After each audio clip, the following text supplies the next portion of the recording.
el cuerpo rígido, es esto, es tener en consideración que la partícula tiene dimensión y luego da origen a un cuerpo, ¿no es cierto? Que decía Leandro, mi teléfono, y hablo de mi teléfono, y tiene todas las partículas adentro, las infinitas partículas que lo componen.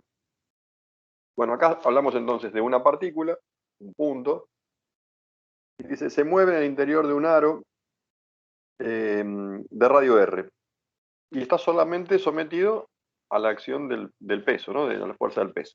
Y después tiene, propiamente por moverse dentro de una conferencia, la fuerza esa normal, o sea, el piso hace una fuerza perpendicular al cuerpo ese. Ahora, acá vamos a ver algo especial cuando ese cuerpo esté arriba. ¿Por qué? Cuando esto está abajo, a ver, acá, color negro, acá.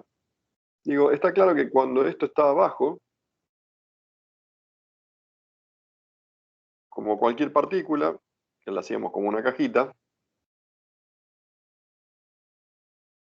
está sometido a la fuerza del peso y el piso hace contra esta caja una fuerza que llamamos normal. Hasta ahí, nada nuevo. Y entonces, esto mismo que dibujamos ahí, ocurre cuando esa partícula está acá abajo, ¿está bien? Pero ¿qué pasa? A medida que esa partícula va describiendo la trayectoria dentro de esa circunferencia, bueno, es como que esta masita se va moviendo en el interior y en algún momento estará por acá, por ejemplo. Y bueno, lo mismo, el peso siempre el mismo. ¿Y qué pasa? Que la normal ahora apunta en esa dirección, siempre perpendicular al piso. Bueno, yo esto lo puedo hacer en todo el recorrido, voy a llegar a una parte superior del recorrido, y acá está, imaginemos la pista esa donde se mueve como si fuese una montaña rusa. ¿Y qué es lo que ocurre acá arriba? El peso sí o sí va a apuntar para abajo. Y la normal también va a apuntar para abajo, ¿está bien? Y entonces ahí es donde a veces nos cuesta pensar que cómo es que la sumatoria de dos fuerzas quedan para abajo y sin embargo ese cuerpo no se cae. Entonces se entiende, digo, el razonamiento que parece así como a primera vista parece algo alocado, pero de repente es lo que ocurre. Entonces tenemos que plantear cuál es, vamos a leer el enunciado de vuelta, digo, dice, cuál es la velocidad mínima que tiene que tener en el punto más bajo, acá donde habíamos dibujado antes, para que se mueva sin perder contacto con el aro. Listo, hasta ahí la primera pregunta. Entonces, ¿qué hacemos? Nada, sabemos que cuando está en la posición más abajo va a tener una cantidad, una velocidad.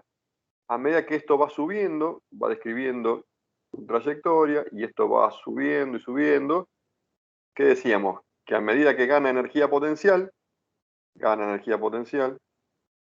a costa de perder qué cosa? Energía cinética. Pero tiene que haber alguna velocidad mínima, como para que esto dé toda la vuelta y no se caiga. Bueno, ¿dónde tendré que evaluar eso? Lo voy a evaluar en la parte más arriba de esa circunferencia, en el punto que a mí me interesa, va a ser un punto que podremos llamar A, por ejemplo. Y en ese punto A, ¿qué hago? Y lo que sabemos hacer hasta acá, tenemos ya algunas herramientas. Una, por ejemplo, es aplicar la ley de Newton en ese lugar A que dice sumatoria de fuerzas igual masa por aceleración. Sumatoria de fuerzas, como veo, tengo una normal y el peso. Normal más el peso. Y esto es igual a la masa por la aceleración centrípeta, ¿está bien? Y la aceleración centrípeta, ¿se acuerdan que la escribíamos o la calculábamos como velocidad al cuadrado en el punto A sobre el radio? Y el radio es, lo que acá es dato, El radio es esa circunferencia. Bueno, fíjense, si analizo esta ecuación, el peso, el m por g, es constante. O la escribo por acá, espera. Vamos a reescribir eso. Normal más peso es igual a la masa por la velocidad en a al cuadrado sobre el radio. Y digo, el peso es constante, el radio es constante, la masa es constante.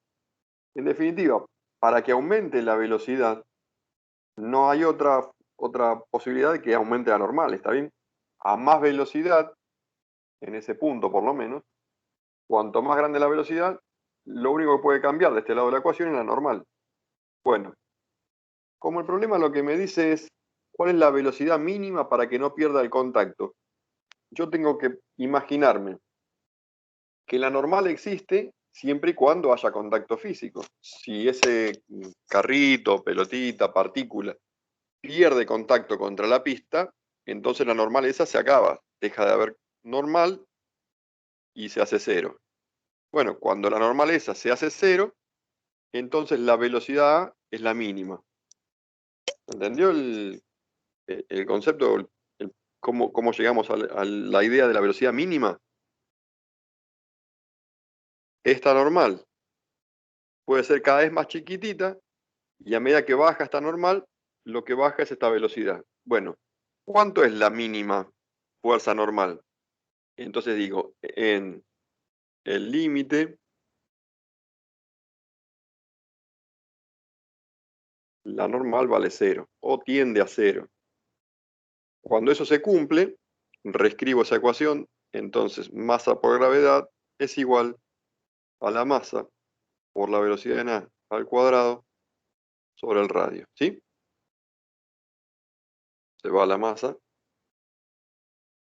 y entonces queda como que la velocidad en a es igual a g por r raíz cuadrada. Listo. Esta es la mínima velocidad que puede haber en la parte superior de esa pista, acá. Esta sería la velocidad de a, yendo para allá. Entonces, la mínima velocidad para que eso no se caiga, velocidad de a mínima, es igual a la raíz cuadrada de g por el radio. Después puede ser más grande la velocidad de a. ¿Qué dijimos? Que a medida que aumenta la velocidad, aumenta la fuerza normal. Ya con una velocidad más chica que esa, se caería ese cuerpo. No daría el rulo completo. ¿Está claro esto? Para seguir. Sí, profe, por mí sí. Bueno, pero a mí lo que me pregunta no es la velocidad ahí arriba, sino me pregunta la velocidad, por ejemplo, en el punto B. Me dice, ¿cuánto vale la velocidad en B? Para que no se caiga.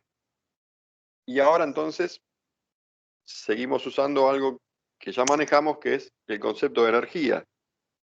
Y digo, ¿qué pasará con la energía entre que pasa de la posición B a la posición A? ¿Ustedes qué me dicen? ¿Se mantiene constante o sufre algún tipo de variación, la energía mecánica? Para eso, ¿qué hacían? Me tengo que preguntar por qué cosa. Si hay trabajo de fuerzas no conservativas. ¿Qué me dicen ustedes? Primero, ¿hay fuerzas no conservativas? Entonces yo les digo, sí, la normal. Dijimos que la normal es no conservativa. Pero ¿qué pasa con la normal y la trayectoria? Siempre están a 90 grados, ¿no es cierto? Acá la trayectoria tiene esta dirección y la normal es perpendicular. Acá la trayectoria tiene esta dirección y la normal es perpendicular. Y siempre la normal va a ser perpendicular a la trayectoria. Entonces, esa fuerza no genera trabajo. Y otra fuerza no hay, porque la otra fuerza que tengo es el peso y el peso es conservativo. Entonces, acá resultado o respuesta a esta pregunta, no. como no hay trabajo de fuerzas no conservativas, entonces, ¿qué puedo asegurar? Que la energía mecánica se mantiene constante, ¿está bien? Y eso me habilita a decir que la energía mecánica en la posición A es igual a la energía mecánica en la posición B. Es decir, desde la posición inferior hasta que llega arriba de todo, la energía se mantiene constante. Nada, acá es como que otra vez entra en juego este balance entre lo que es potencial y cinético. Digo, a medida que va subiendo, va adquiriendo energía potencial porque cada vez tiene mayor altura. Como la energía total se mantiene constante, el valor numérico tiene que ser el mismo.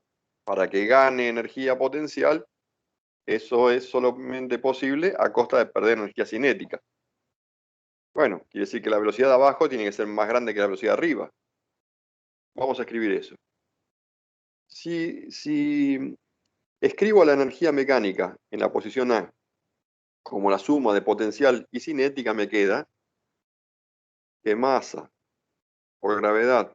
¿Cuánto vale la altura en la posición más alta?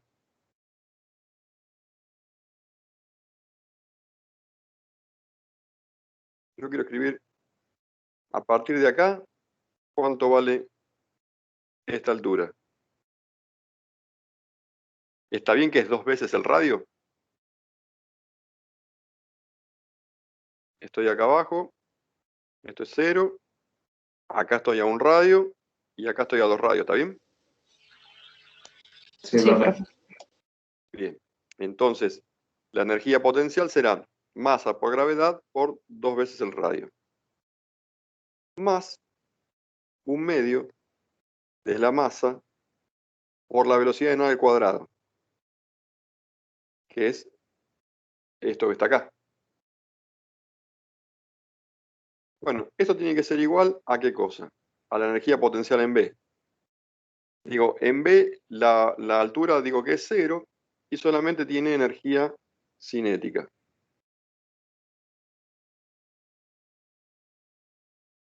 Y yo lo que quiero calcular es esta velocidad. Bueno, vamos a escribir a la velocidad en A, así como la calculamos arriba, m por g por 2r más 1/2 de la masa. Y en vez de poner velocidad al cuadrado, ¿qué pongo? G por r, como lo habíamos calculado acá arriba. Y esto es igual a 1/2 de la masa por la velocidad en v al cuadrado. Bueno, la masa es la misma en todos lados.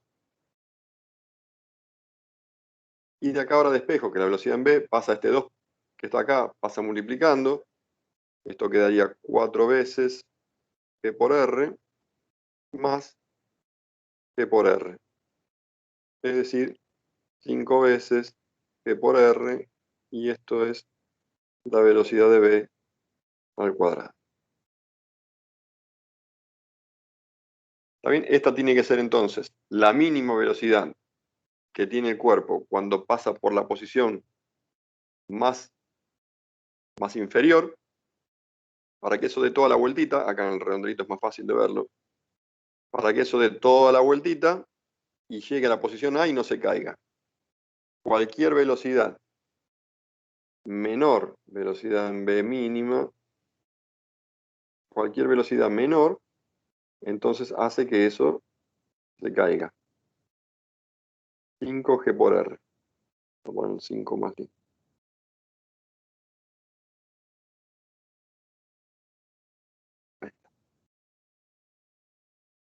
Bueno, y está bien porque nos da eso. Fantástico.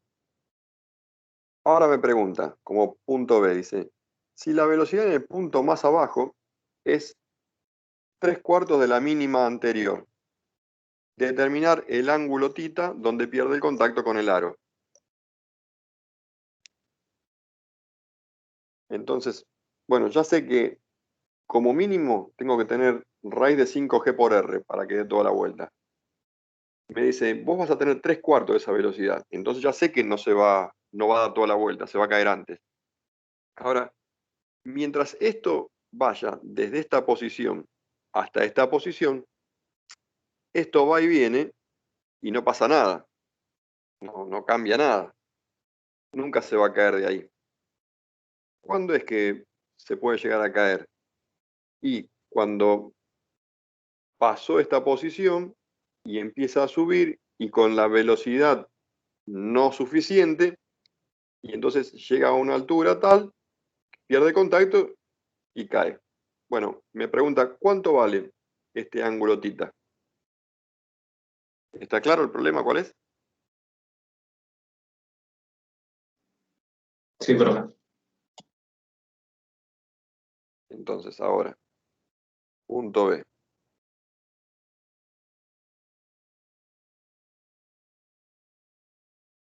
Velocidad en B es igual a 3/4 de esto que calculamos antes, o sea, raíz cuadrada de 5G por R.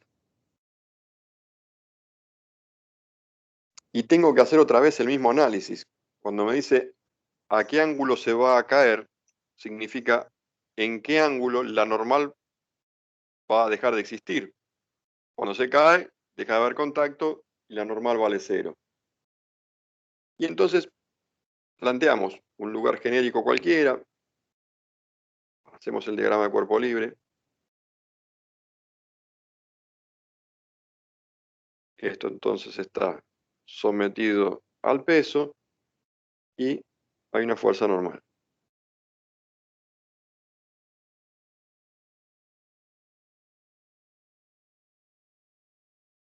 Está claro que esa aceleración centrípeta entonces está dada por la sumatoria de la normal más lo que le aporta acá el peso en esta dirección, ¿sí? Entonces, en cualquier lado, como habíamos arrancado el problema, nosotros fíjense que arrancamos acá diciendo que la normal más el peso es igual a masa por aceleración centrípeta. Pero ¿qué pasa? Esto lo habíamos dicho en la parte superior, donde el peso tenía todo componente vertical y no tenía que descomponerlo el peso. Acá, en cambio, que es más general, el peso va a tener una componente, llamémosla tangencial, y otra que sea perpendicular o normal, que coincide en dirección con la normal. Como lo que me pregunta es el ángulo, y el ángulo es, dijimos, desde acá, lo tengo que calcular desde acá abajo, este es el ángulo, tita que me pregunta, pero para mí es más fácil arrancar calculando con alfa y después le sumo 90 grados. ¿Está bien? Entonces me manejo con ángulos entre 0 y 90. Listo. Este ángulo alfa, ¿cuál es en mi descomposición? Yo, para descomponer la fuerza del peso, tendría que decir, esto es m por g por seno o coseno de alfa.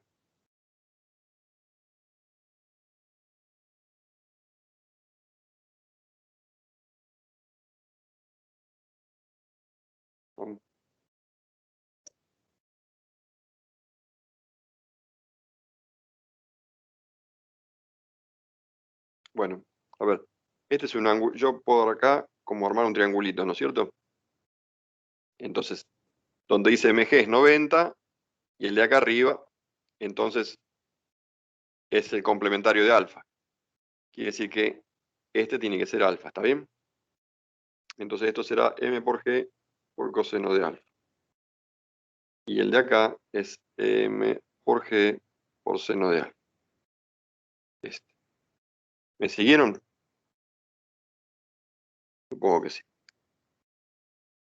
Entonces, si hago la suma ahí, digo normal más la componente del peso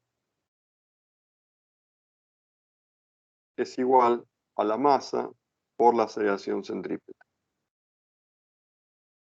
O sea, masa por velocidad en el punto C, si quieren, al cuadrado sobre el radio. Bueno, decíamos entonces, cuando se cae y se cae, entonces esa fuerza normal vale 0.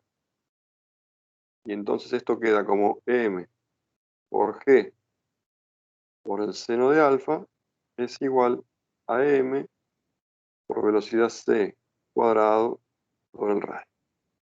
La masa se va y queda el seno de alfa directamente como velocidad c cuadrado sobre g por r. ¿Qué me faltaría? Calcular cuánto vale esa velocidad. ¿Y qué es lo que puedo hacer para calcular esa velocidad? Y otra vez me baso en la energía mecánica, que se mantiene constante, y trato de averiguar cuánto vale esa velocidad. Fíjense, lo que nosotros habíamos arrancado el problema, dijimos, si la energía mecánica es constante, entonces, sabiendo que abajo tengo energía solamente cinética, pensando que la potencial vale 0, entonces la energía mecánica en B tiene que ser igual a la energía mecánica en este nuevo punto que llamamos C. En B, ¿cuánto vale la energía? Y será 1/2 de la masa por la velocidad de B al cuadrado. Y la velocidad en B era 3/4 raíz cuadrada de 5 G por R. Todo esto al cuadrado, ¿está bien? Si algo se traban, me avisan. Si voy muy rápido y quieren más lento, también. Listo. Esto es la energía mecánica en el punto B. Esto va a ser igual a la energía mecánica en C, que ya sé que tiene una determinada altura. A partir de esta posición que dijimos que era B, cuando está en el punto C, ¿qué va a tener? Una cantidad de energía potencial y una cinética. ¿Cuánto es la potencial? Y bueno, tiene que ver con la altura. Ya sé que desde acá abajo hasta el radio tengo una altura mínima que vale 1 radio. Me faltaría saber cuánto es este pedacito. ¿Cuánto es esto? Bueno, de vuelta, partiendo del ángulo alfa, SH lo puedo calcular haciendo R por el seno del ángulo alfa. ¿Están de acuerdo? SH es igual a R por el seno de alfa.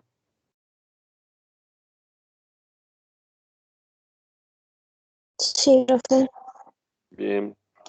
Entonces, como energía potencial voy a poner masa por gravedad por la altura. Es decir, R más R seno de alfa. Esto es la energía potencial más la energía cinética. Este número es el que yo quiero calcular para meterlo en la ecuación acá arriba.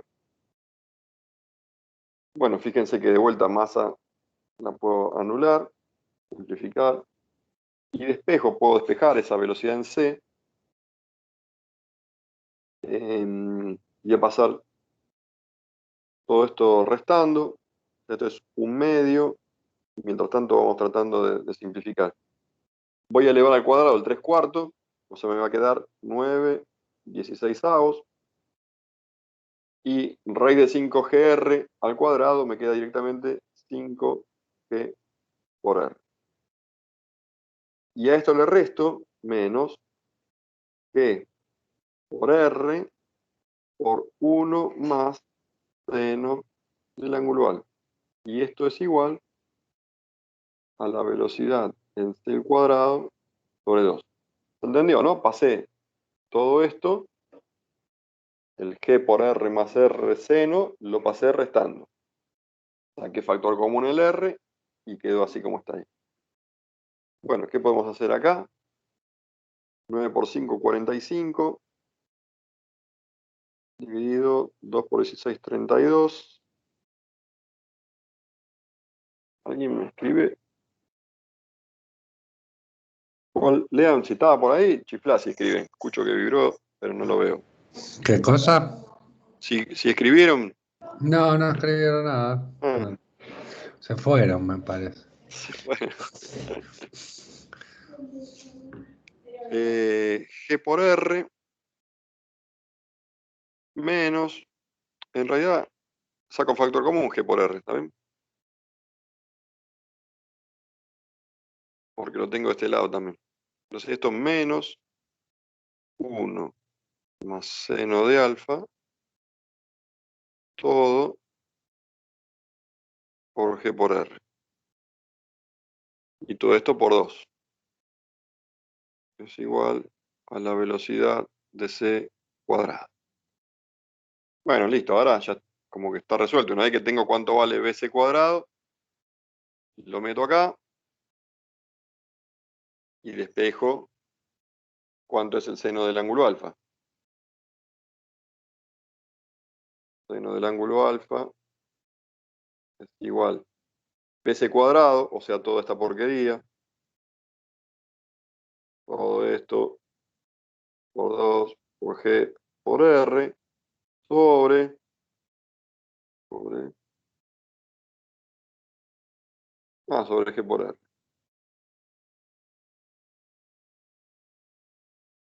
Y esto se va. Pero acá adentro está también el seno. A ver, hay que trabajar un cachito entonces. 45 sobre 32 menos 1. Esto yo lo puedo hacer, ¿no? O sea, menos 32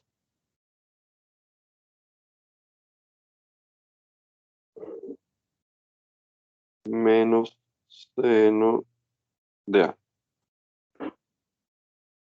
Entonces, este los pasa dividiendo.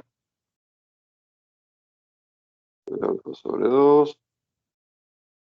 45 menos 32, 13, ¿no? 13 sobre 32 menos seno de alfa. Pasa sumando. Tengo seno más un medio de seno, 3 medios de seno, igual a 13, 30. Bueno, ahora sí, quedó que seno de alfa es igual 26 sobre 3 por 2, 6, 3 por 3, 9. Listo. Hacemos arcoseno de este número y acuérdense que alfa era lo que hay que sumarle a 90 grados, ¿no? Alfa es esto. A lo que no dé alfa hay que sumarle 90 grados. Si alguien se brinda, un caballero, una dama, hacer esto, en teoría tiene que dar.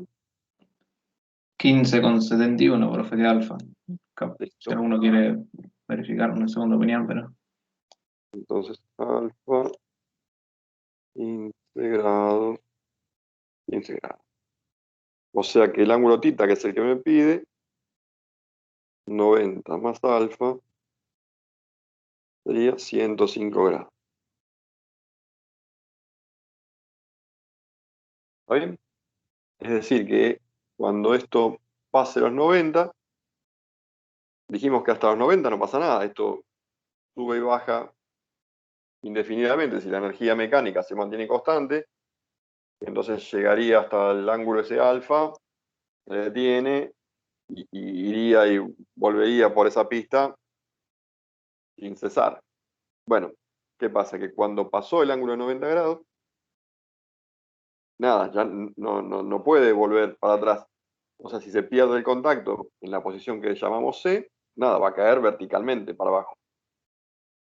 Entonces, listo, se acabó ahí el movimiento.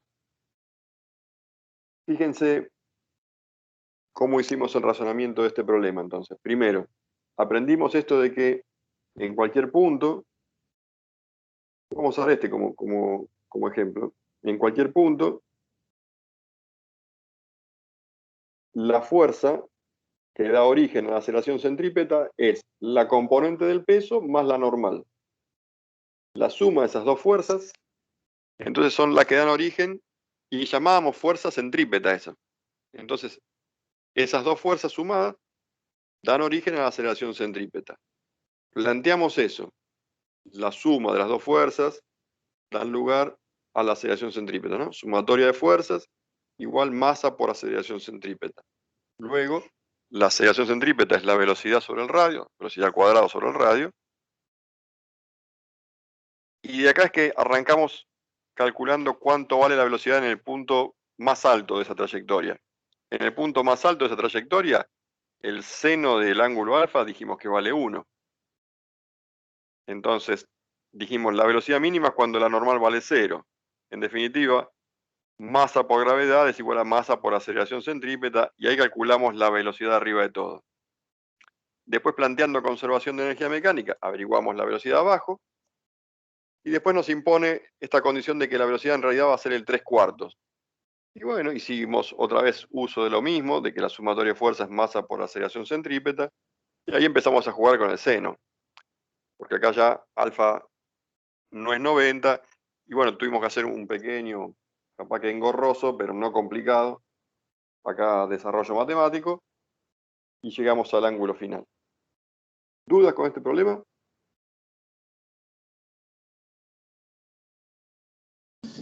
En el chat no.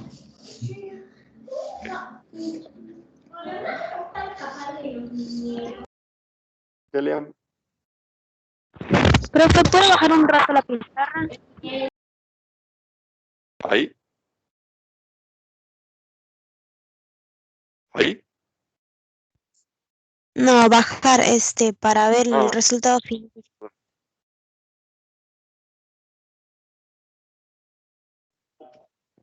Profe, hicieron el arco seno de 26/96, ¿no? sí. Y no sé cómo hacer que mi calculadora funcione porque me dio cualquier cosa. Paramos. A ver. 26 sobre 96. Ponela en grados. Claro, puede ser que están radianes.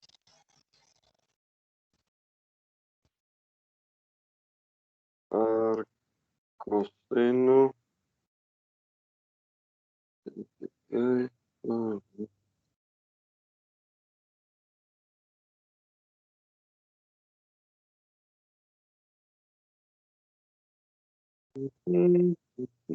Sí, está bien, ¿no? Da 15. Sale el mismo resultado. Creo que es problema de mi cálculo. Está en modo DEG. Ahí tiene Lo que cambio decir de DEG. modo a RAD y sale lo mismo. No, RAD. No, No, en RAD, en DEG lo tenés que poner. ¿En cuál? DEG.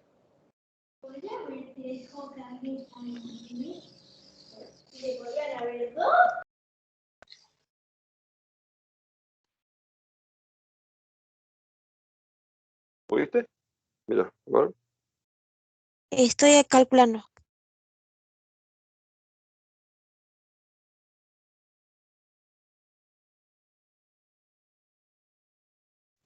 Ah, ya funcionó, profe.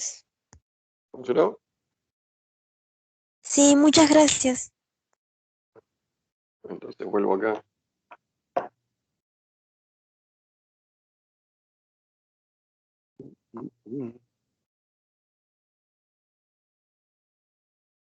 Muy bien.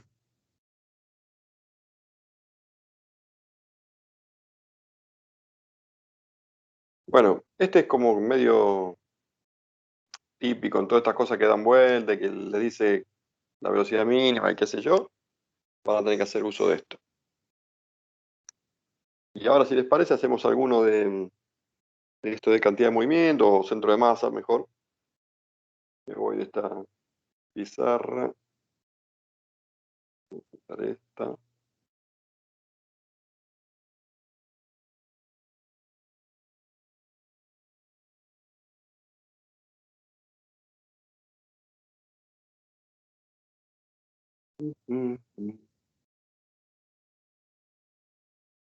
Bueno, los primeros son bastante fáciles, son como arrancó Leandro la explicación del concepto de centro de masa. Evidentemente el primero no va a tener componente en Y, o Y va a ser constante. El 2 va a tener componente en X y en Y. Veamos, qué sé yo, el de la molécula del agua, o este más lindo, el de la relación de la Tierra, acá. Acá se puede aplicar algo. Dice, sabiendo que la distancia de la Tierra a la Luna es De la 60. molécula de agua y otros los hizo Max y ahora los subo a los archivos. Ah, bueno, listo. Entonces, ¿hacemos esto de la Tierra y la Luna?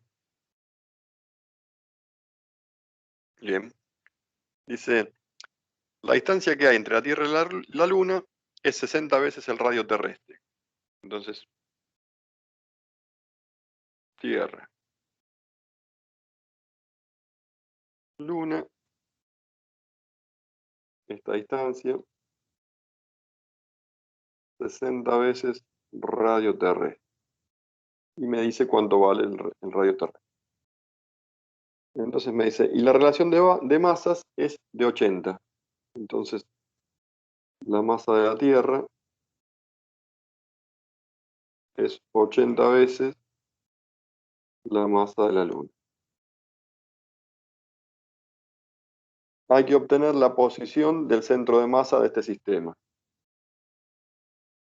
Es decir, en dónde tendría que ubicar yo esto que decimos X del centro de masa. Aplicamos la definición. Pensé que iba a ser más interesante.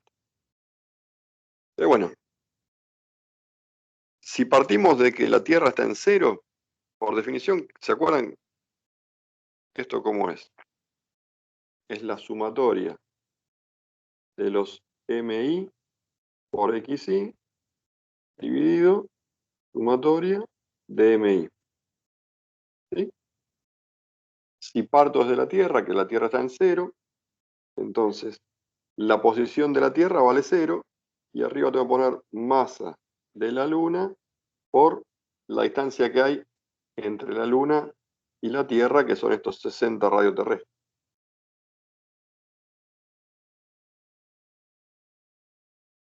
Y abajo, la sumatoria de las masas, es decir, masa de la Luna más masa de la Tierra,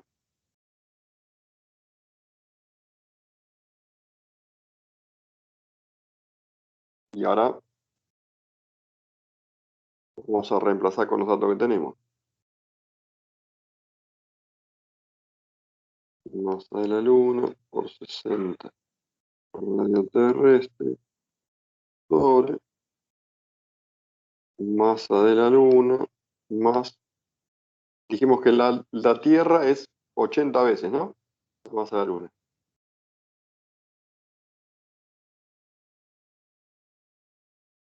Es decir, que la posición del centro de masa, fíjense que arriba queda masa de la Luna y abajo 81 veces masa de la Luna, ¿sí? Por 60 veces el radio terrestre. Hay que hacer esta cuentita.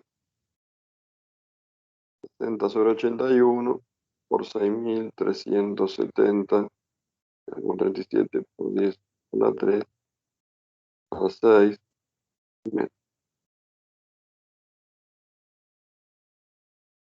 En esa posición es como que yo podría sacar a la Tierra y sacar a la Luna y meter un solo cuerpo que tenga una masa de 81 veces la masa de la Luna en la posición que me dé esta cuenta. Y entonces el sistema sigue siendo, a los fines prácticos, para calcular cualquier cosa, tendría el mismo resultado. Yo creo que no son difíciles todo esto, son más o menos iguales. Viene acá uno, por ejemplo, de la velocidad del centro de masa.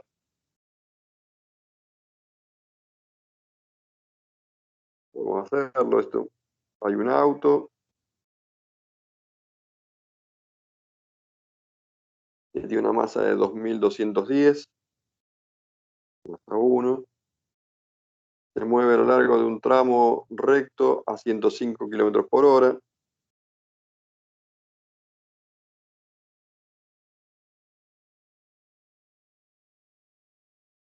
Y lo sigue otro cuya masa es de 2080, dijimos que eran 22 días.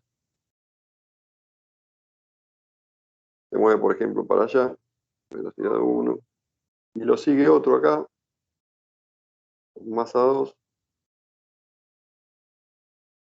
2080 kilogramos, que viaja a 43.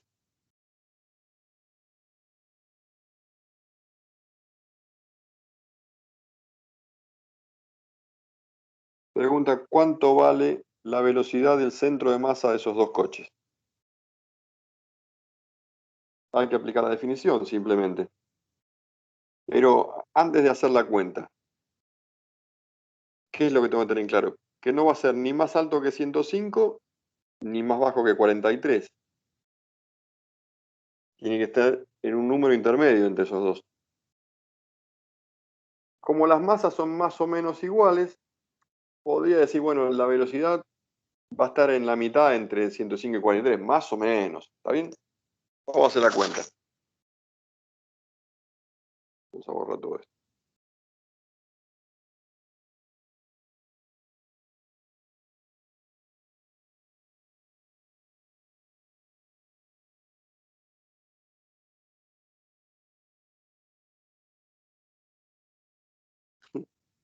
Dale. No me da bola.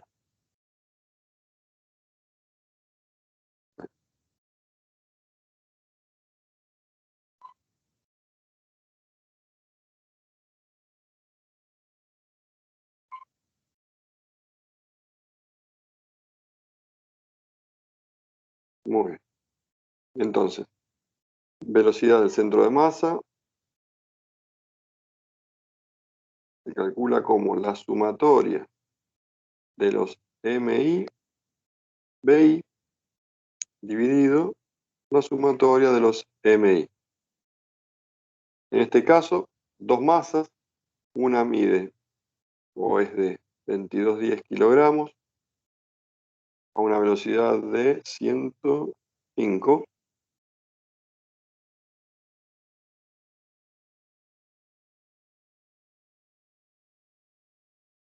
Y con el mismo sentido, si esta es positiva, la otra también, porque van en el mismo sentido. Si tuviesen signos en distintos sentidos, tendría que respetar eso. La otra velocidad, la otra masa es de 2080 kilogramos, que viaja a 43,5 kilómetros por hora. Dividido la suma de las dos masas, 0 y 0, 0, 8 y 1, 9, 2, 4.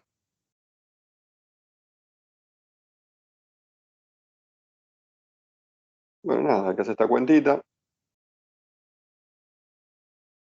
Y eso nos va a decir cuánto es la velocidad del centro de masa. En teoría, 75,18 kilómetros por hora.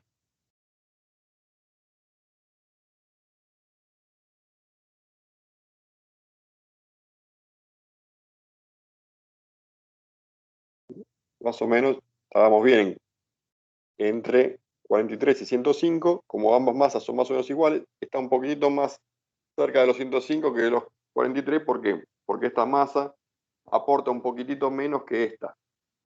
Entonces va a estar un poquitito más arriba de la mitad. ¿Sí? Bueno, ¿quedó claro? Es fácil, es simplemente aplicar la ecuación.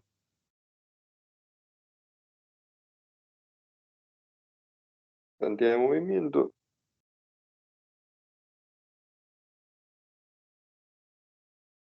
Podemos hacer el 7, el 8, el 7 y el 8 hacemos.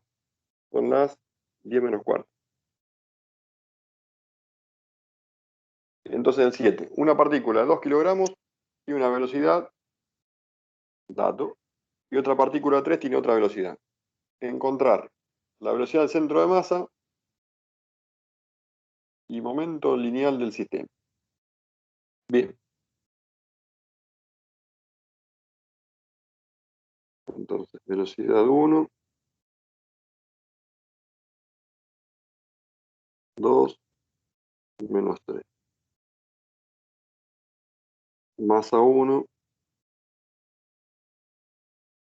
2 kilogramos. Masa 2, 3 kilogramos. Velocidad 2, 1,6.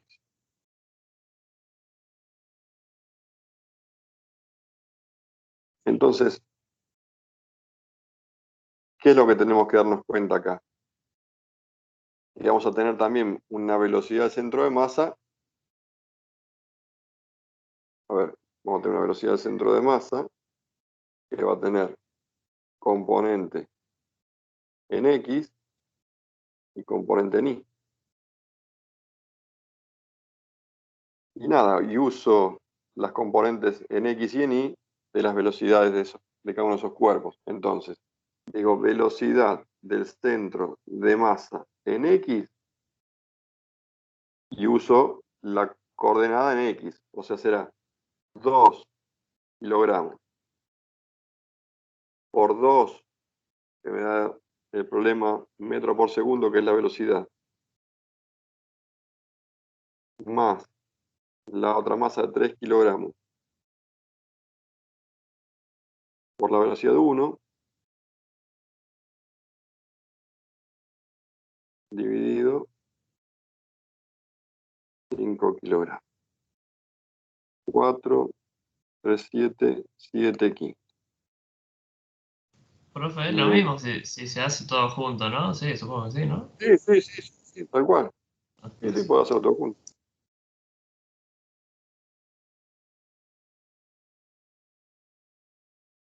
Ahora lo hacemos todo junto. Esto será entonces 2 por menos 3 más 3 por 6.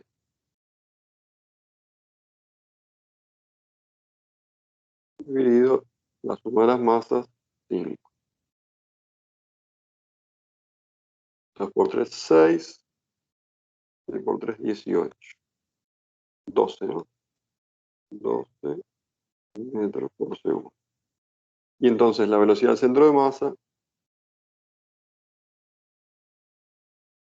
será 7 quintos, 12 quintos metros por segundo. Sí, vos cuando lo haces en forma vectorial decís, bueno, directamente velocidad centro de masa como vector, ¿a qué va a ser igual? A la sumatoria de las velocidades centro de masa, perdón, velocidades en I por MI sobre la sumatoria de los MI. Y acá directamente, una era 2 menos 3 por 2 kilogramos más 1,6 por 3 kilogramos, dividido la suma de las dos, 5. Y cuando haces la cuenta tenés el mismo resultado de arriba. ¿Está bien? Multiplicás el 2 con el 2, es 4 menos 6 más 3, 18 sobre 5. Más el 4 con el 3 te da 7. Y sumas el 6 menos 6 con el 18 te da 12 sobre 5. 7 quinto, 12 quinto. Igual que antes, ¿está bien? Profe, si si es que nos piden el desarrollo justo de uno de estos para el parcial, hacemos así en números sin las unidades, porque me acuerdo que perdía mucho el tiempo simplificando las unidades y al final queda tal como tiene que ser. A mí me gusta usar unidades porque medio que me va guiando si me equivoco, ¿no? Si las unidades son coherentes, entonces como que tengo un grado más de certeza de que estoy haciendo las cosas bien. Si le ponen solamente los números, como yo hice acá, a la apurada, es más Bartolo, digamos. Pero bueno, si es una cuestión de, para mí, prolijo. Lo hice acá desprolijo. Arriba lo he hecho bien. Abajo hice más desprolijo para hacerlo más rápido y darnos cuenta que es lo mismo. Yo no voy a decir que está bien o que está mal, la verdad. Si quieres hacerlo sin las unidades, no te voy a decir que está mal. ¿Está bien? Listo, profe. Bueno, y después me pregunta cuánto vale el momento lineal del sistema. El momento lineal es P, ¿no? Lo que llamamos acá cantidad de movimiento. Que se acuerdan que era m veces la velocidad. Esa es la definición. Entonces, si yo quiero saber el P de cada una de esas partículas, simplemente le multiplico la masa por la velocidad de esa partícula. Si quiero saber el P de todo el sistema, entonces, ¿qué tendría que hacer yo?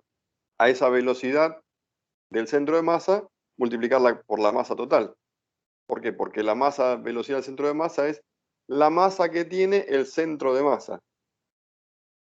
Entonces, la masa es 5, la sumatoria es 2, y esto era 7 quintos, 12 quintos. Así que el P del sistema va a ser directamente 7, 12, y la unidad entonces será kilogramo metro por segundo. Fácil esto. Vamos con este que está interesante. Son las 10 menos 5. Hacemos este y listo. ¿Sí? Sí, profe. Bien. 3.8. Vamos a analizarlo un cachito. Dice, un hombre de 70 kilogramos está parado en un extremo de un bote, así como está acá en el dibujito. El bote tiene una masa de 110 kilogramos y mide 4 metros. Vamos a poner acá, esto es 4 metros.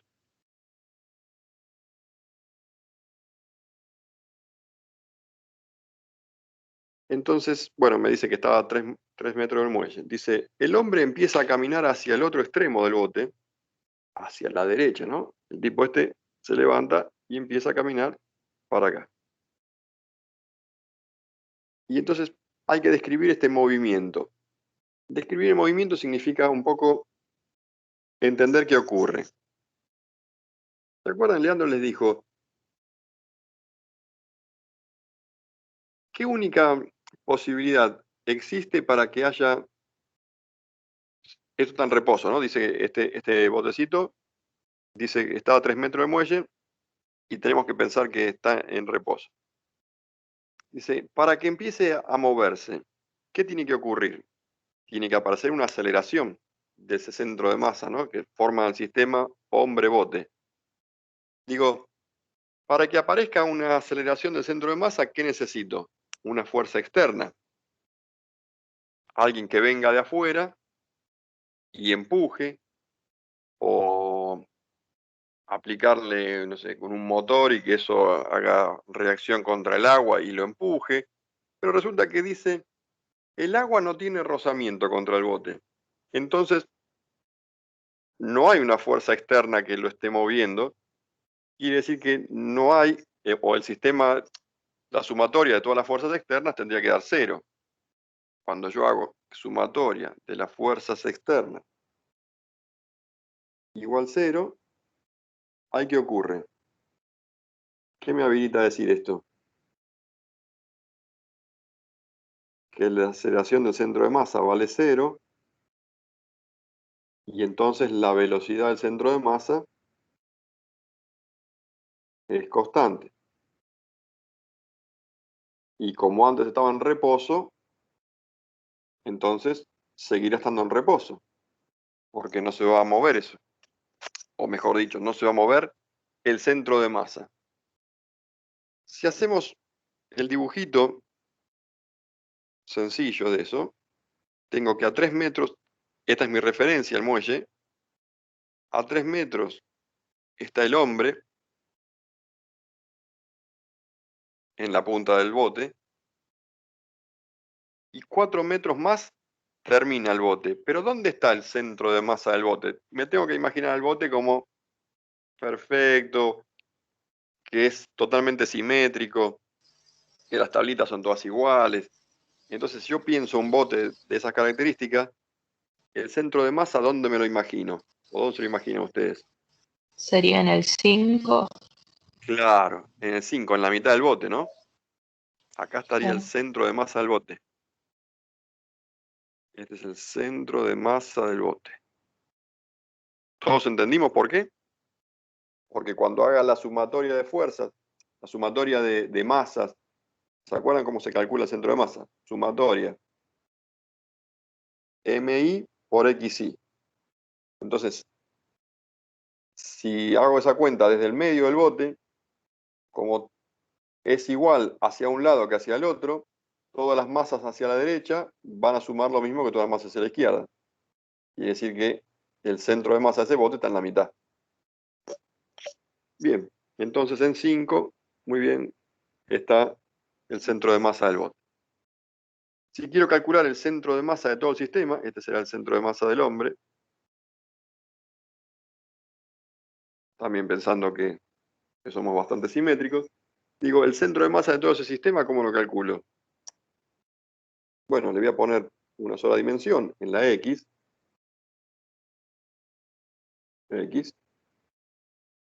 Y entonces esto es la sumatoria de MI por XI.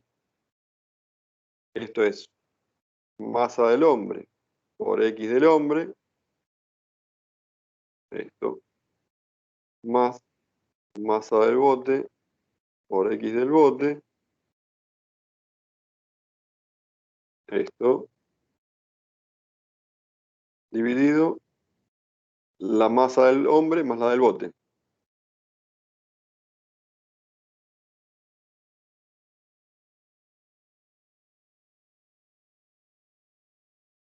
¿Está bien? Hacemos las cuentas estas. ¿Dónde estaba esto? 110. 70 y 110. 70 y 110. 70. La posición eran 3 metros. Más 110. Y acá en vez de poner 4, lo que dijimos antes, 5 metros. ¿Está bien? Dividido 110. Gramos. 5 metros. Dividido 180, ¿no?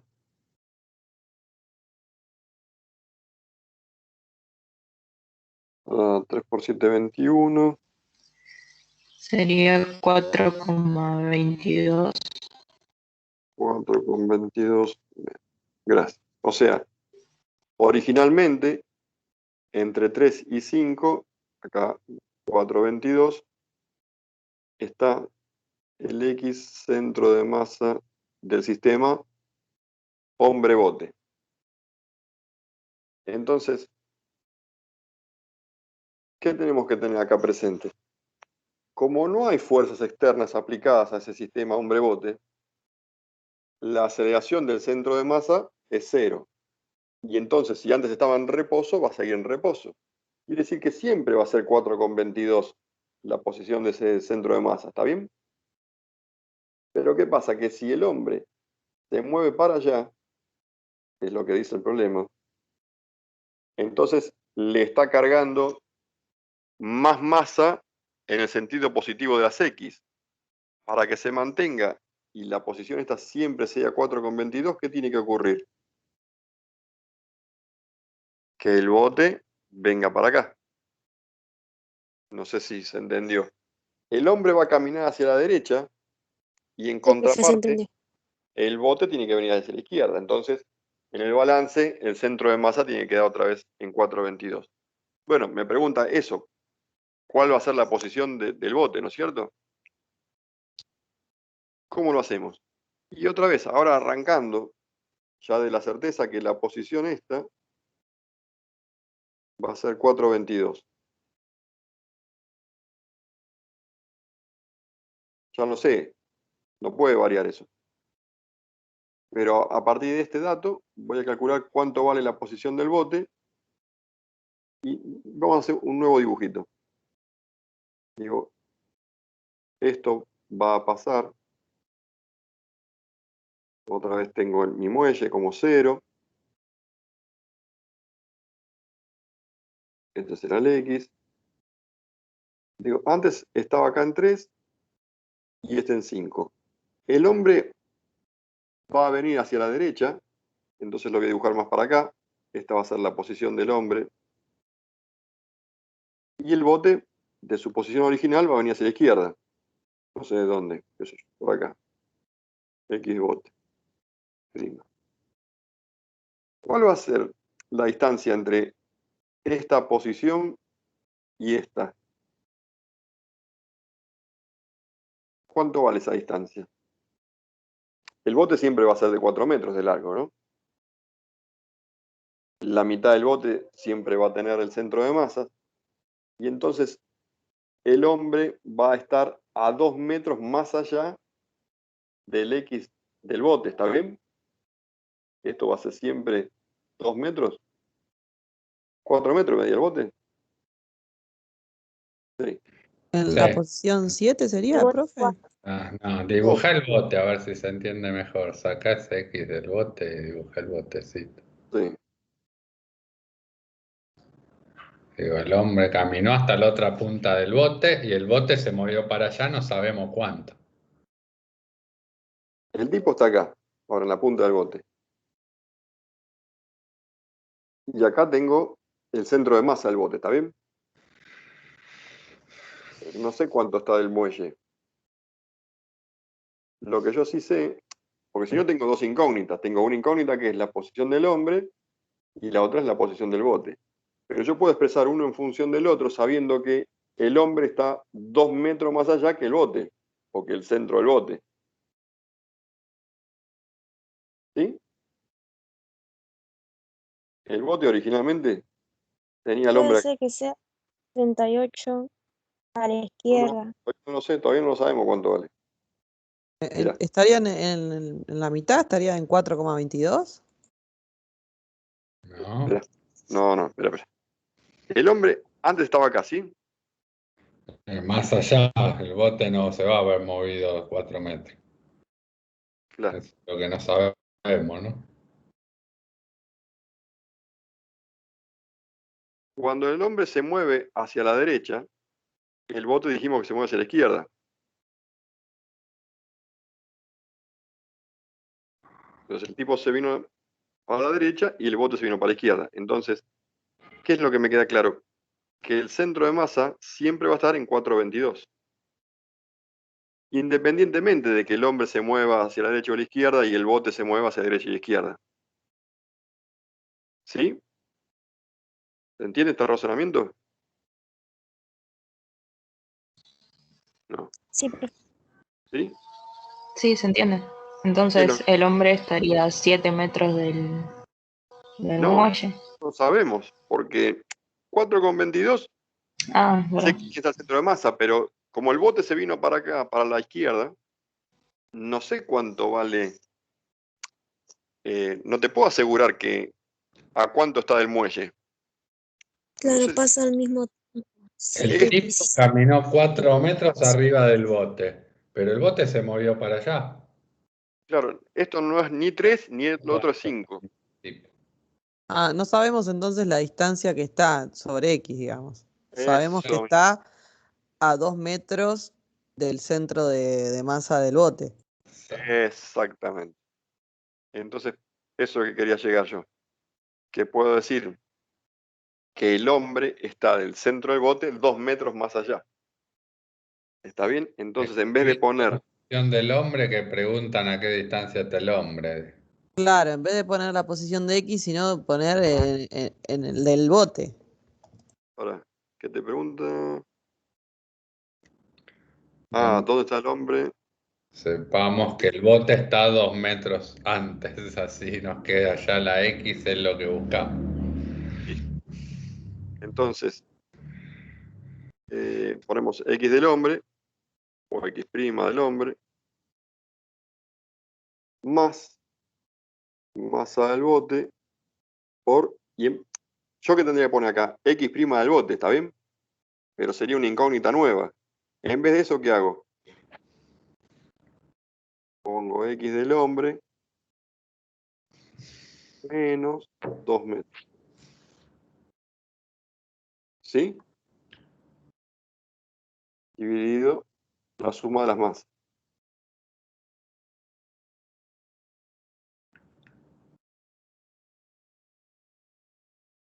Bueno, como única incógnita tengo cuánto vale el X del hombre. Sé que todo esto tiene que dar 422. Esto de acá abajo es 180, así que me queda hacer la cuentita. Lo importante de esto es notar que ante la ausencia de fuerzas externas, el X del centro, el centro de masa de todo ese sistema va a quedar invariable. Si antes era 422, después que el hombre camine, va a seguir siendo 422. Ese es el punto clave para hacer este problema.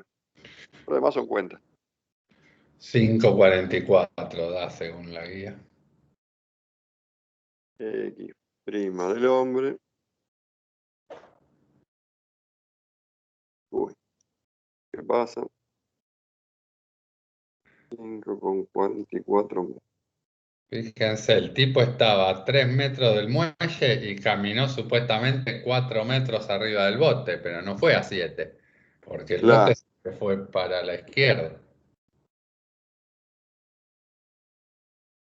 Pues pueden vamos ver cuánto se movió el bote si quieren, ¿no? Haciendo la resta.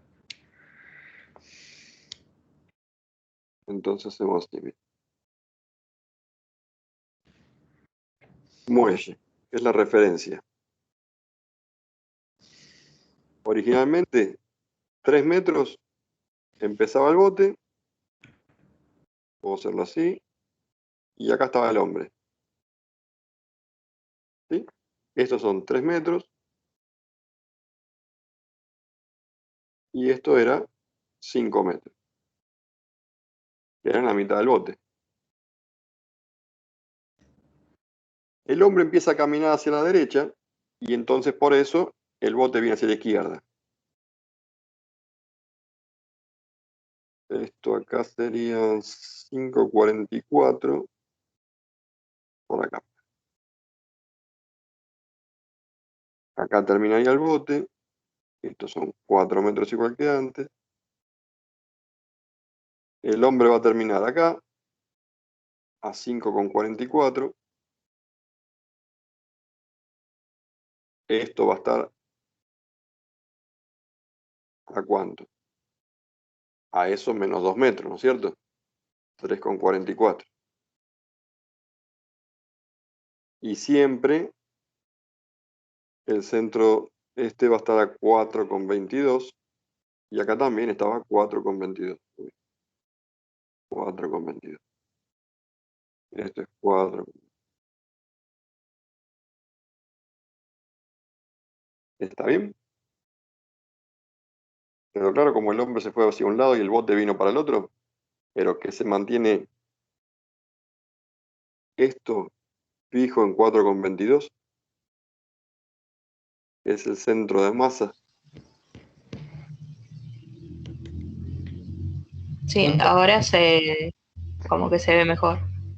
¿Cuánto se movió el hombre hacia la derecha, en realidad?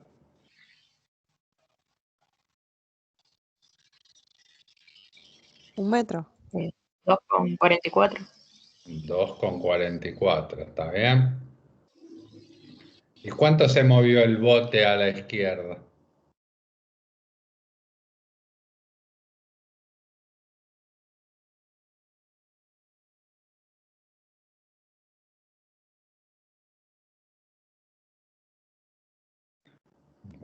24, eso da 1,66.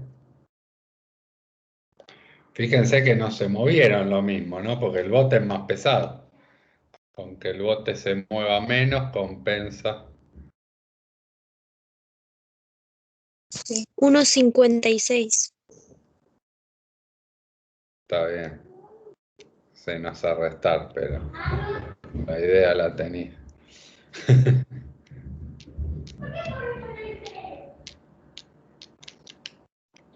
¿Está bien?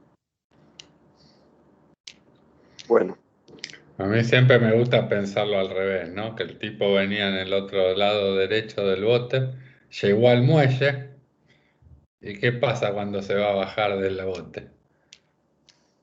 ¿Se entiende el dibujito que digo? El tipo viene atrás del bote agarrando el motorcito, como suele pasar. Cuando el bote pega en el muelle, frena y se quiere bajar del bote. Cuando llega a la punta del bote para bajarse, el bote se movió 1,5 metros para atrás. Está a 1,5 metros del muelle ahora. No se puede bajar nada sin mojarse. sería el caso al revés, ¿no? Si van a navegar, tiren primero las soguitas a uno que esté en el muelle, porque si no, no se van a poder bajar nunca. Exacto. Bueno, para hoy ya está, ¿no? Estamos cansados todos. Hemos cumplido con nuestra labor. Despiértense para la próxima, chicos. Estaban dormidos.